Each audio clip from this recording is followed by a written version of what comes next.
Telangana high court చెరువులు మరియు ప్రభుత్వ భూములను కాపాడడానికి ఏర్పాటు చేసిన హైడ్రా పనితీరుపై తీవ్ర అసంతృప్తి వ్యక్తం చేసింది.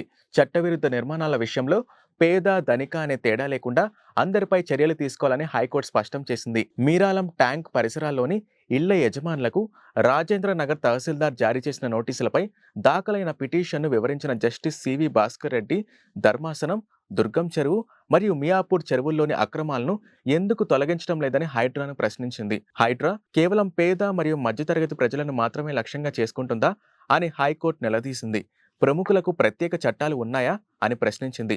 అక్రమ నిర్మాణాలపై హైడ్రా చర్యలు కొందరిపై మాత్రమే ఎందుకు వర్తిస్తున్నాయని హైకోర్టు ప్రశ్నించింది. మియాపూర్ మరియు దుర్గం చెరువు పరిసరాల్లోని అక్రమ నిర్మాణాల పరిస్థితిపై స్పష్టత ఇవ్వాలని ఆదేశించింది.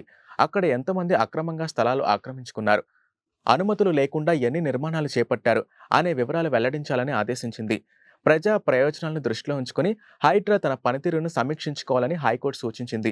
మీరాలం చెరువు పరిసరాల్లోని అక్రమాలపై స్పష్టత కోసం ఉమ్మడి సర్వే నిర్వహించాలని ఆదేశించింది. చెరువుల పరిరక్షణ మంచి విషయమే అయినప్పటికీ చట్టం ముందు అందరూ సమానమేనని హైకోర్టు స్పష్టం చేసింది. మీరాలం ట్యాంకు చెరువు పరిసరాల్లో నిర్మాణాలు ప్రభుత్వం స్థలాల్లో ఉంటే అది తగిన చర్యలు తీసుకోవాలని హైకోర్టు హైడ్రాను ఆదేశించింది. తహసీల్దార్ జారీ చేసిన నోటీసులను సవాల్ చేస్తూ ఫాతిమా అనే మహిళ కోర్టును ఆశ్రయించగా ఈ విచారణ సందర్భంగా హైకోర్టు హైడ్రాపై ఈ విధంగా స్పందించింది.